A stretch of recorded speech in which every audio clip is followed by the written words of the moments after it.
Shalom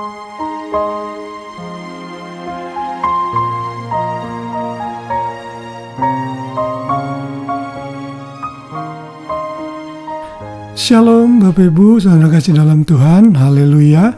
Kembali lagi dengan saya, Pendeta Dede Daniel, dalam renungan malam yang saya post hari demi hari untuk menambah pengetahuan kita mengenai firman Tuhan, dan tentunya untuk juga menjadi hal yang kita bisa praktekkan di dalam kehidupan kita. Dan hari ini Selasa 4 Maret 2025, kita masih belajar mengenai doa Bapa Kami atau The Lord's Prayer, di mana ini adalah pola doa yang Tuhan Yesus ajarkan kepada murid-muridnya. Dan kemarin kita sudah belajar satu kata mengapa kita harus berdoa kepada Bapa, yaitu karena Bapa kita sudah menginisiasi penebusan dengan mengirim Yesus anaknya sebagai ganti atas dosa-dosa kita. Dan karena hal itulah maka kita layak memanggil dia Aba Bapa. Nah, hari ini kita akan belajar masih dimensi yang sama mengenai berdoa kepada Bapa ini, namun dengan judul yang berbeda, yaitu berdoa dengan intimacy atau berdoa dengan kedekatan kepada Tuhan yang adalah arah doa kita. Kita akan membaca dalam Roma 8 ayat 15 yang berkata demikian, sebab kamu tidak menerima roh perbudakan yang membuat kamu menjadi takut lagi, tetapi kamu telah menerima roh yang menjadikan kamu anak Allah. Oleh roh itu kita berseru, ya Aba, ya Bapa. Ayat ini menggambarkan kepada kita bahwa di dalam relationship kita dengan Tuhan itu bukan lagi berdoa dengan penuh ketakutan, tapi karena kita mengalami kedekatan dengan Tuhan, seperti seorang anak yang begitu dekat dengan papanya.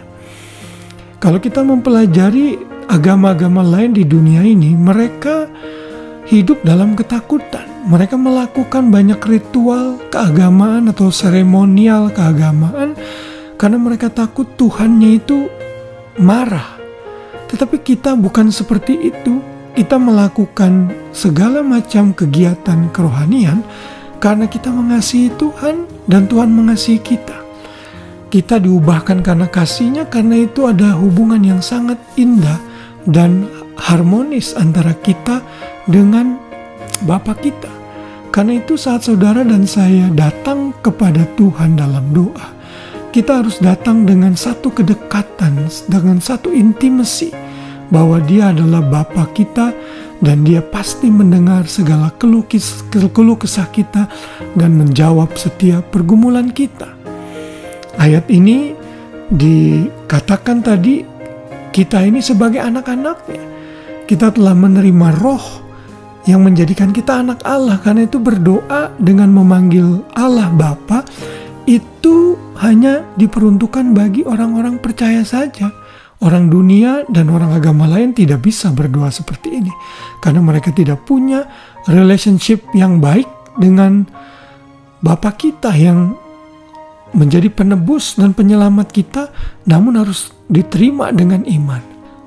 Lalu kalau kita membaca dalam ayat paralel mengenai Tuhan sebagai Bapa kita ini, ditulis dalam Galatia 4 ayat 6. Dan karena kamu adalah anak, maka Allah telah menyuruh roh anaknya ke dalam hati kita yang berseru, ya Aba, ya Bapa. Jadi sekali lagi kita ini anak, dan Allah itu memberikan roh anaknya di dalam hati kita sehingga kita berseru kepada Bapa dengan berani dan penuh keakraban dan kedekatan. Datang kepada Bapa dalam doa bukan dengan rasa takut, tapi respect dan kedekatan. Ini yang perlu kita syukuri.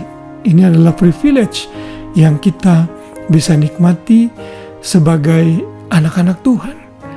Tuhan Yesus juga sangat mengalami kedekatan dengan Bapaknya. Begitu intim dengan Bapaknya, karena itu dia selalu memanggil Allah itu Bapaknya. Saudara, ada satu perumpamaan seorang jenderal yang begitu ditakuti sedang memimpin upacara. Semua orang tentunya segan dengan jenderal ini. Lalu tiba-tiba di bagian belakang pintu terbuka, dan ada seorang anak kecil berlari memeluk sang jenderal ini. Lalu para ajudannya berusaha menyingkirkan anak ini, dan lalu anak ini ditanya, "Kenapa kamu begitu berani? Ini adalah jenderal." Dan anak itu berkata, "Buat kalian semua, dia adalah jenderal, tapi buat saya, dia adalah papa saya." Saudara, ini adalah kedekatan yang harus kita miliki di dalam doa kepada Bapa kita. Anggap dia sebagai Bapa, bukan sebagai orang atau figur yang menyeramkan, yang menakutkan. Bapa yang penuh kasih, yang perlu juga mendisiplin kita kalau kita salah. Bapa yang selalu mendengar keluhan kita dalam doa, dan Bapa yang menjawab setiap kebutuhan kita.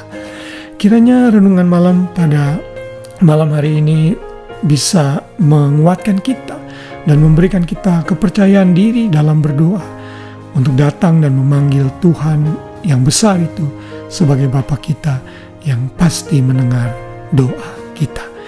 Tuhan memberkati kita semua. Selamat malam dan selamat beristirahat. Shalom.